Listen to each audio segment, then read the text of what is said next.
تيليفريك أكادير أول تيليفريك بالمغرب صيف 2022. السلام عليكم وأهلا بكم مجددا في قناة ومدونة أهلا أكادير. تيليفريك أكادير أو خط النقل عن طريق قاطرة معلقة بسلك كهربائي هو أول تيليفريك بالمغرب، بل الأول من نوعه في شمال إفريقيا. مشروع سياحي واعد غادي يشوف النور هاد الصيف في أكادير. فما هي التفاصيل ديالو؟ وشنا هو المسار اللي غادي تتبعو؟ وشنا هي أهم المعلومات اللي خاصنا نعرفو عليه؟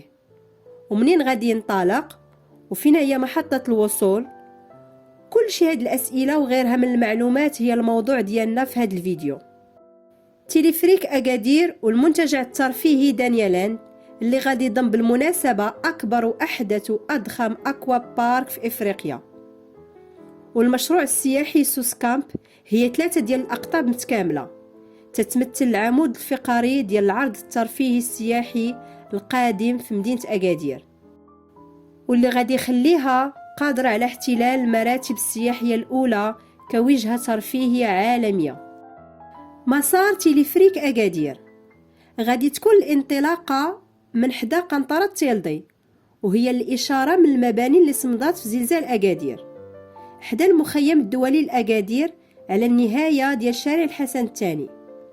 والمحطة الثانية غادي تكون هي قصبة أكادير وفلة، في حين المحطة ديال الوصول غادي تكون هي المشروع السياحي دانيالاند وسوس كامب. وهذا هو المسار بشكل تقريبي من محطة الانطلاق حدا قنطرة واتيلدي، وهي الموضوع ديال هذا الفيديو، إلى قصبة أكادير وفلة كما كتشوفوا معنا دابا، إلى المشروع السياحي دانيالاند وسوس كامب في هذا المكان. وهذا هو الموقع بالضبط من أرض الواقع. هنا تتشوفوا اتجاه أكادير وفلة، وهنا كما تتشوفوا معنا اتجاه محطة الانطلاق اللي حدا قنطرة واتيلدي. وهذه نظرة أخرى على الموقع من زاوية أخرى. أهم المعلومات عن تيليفريك أكادير: المسافة الإجمالية ديال المسار حتى لأكادير وفلة هي تقريبا 1683 متر. الصيف المقبل هو موعد انطلاق أول خطوط التيليفريك. حوالي 60% هي نسبة تقدم الأشغال المنجزة. وهاد المشاهد اللي كتشوفوا معنا دابا هي العمليات البناء اللي كاينه حدا قنطرة واتيلدي حدا حي الإقامة. المرحلة الأولى من الرحلة ديال التيليفريك غادي تربط بين قنطرة تيلدي بقصبة أكادير وفلة بمسافة تقريبا اللي هي 1.7 كيلومتر في مدة ديال 6 ديال الدقائق فقط. والجزء الثاني من الرحلة غادي يربط أكادير وفلة بالمدينة الترفيهية دانيالاند. وفي نفس السياق بغيت نقول لكم أن قصبة أكادير وفلة حتى هي دابا في طور الصيانة، وغادي تحل إن شاء الله في وجه الجمهور في الصيف القادم.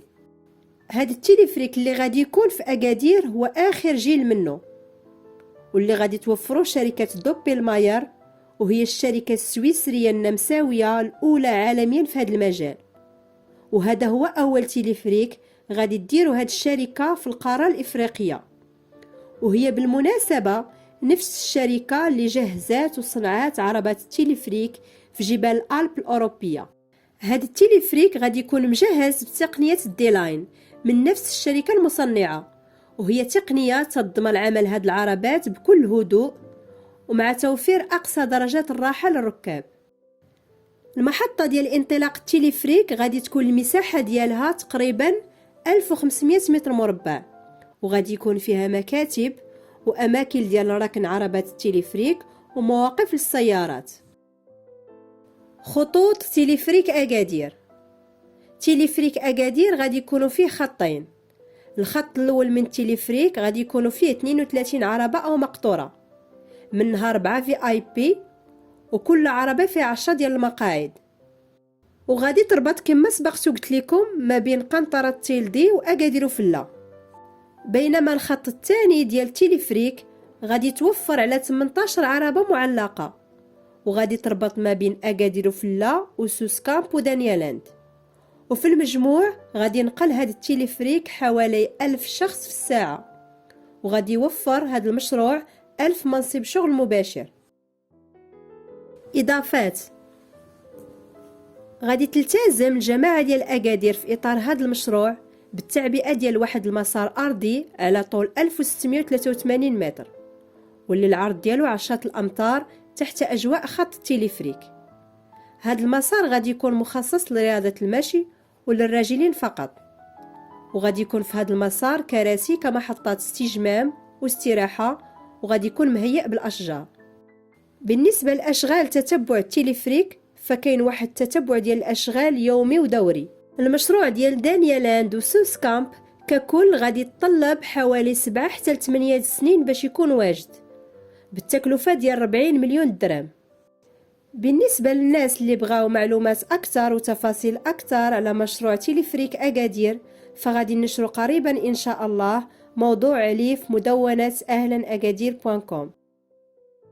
حتى لهنا تنتهي التعليق ديالنا على هذا الفيديو.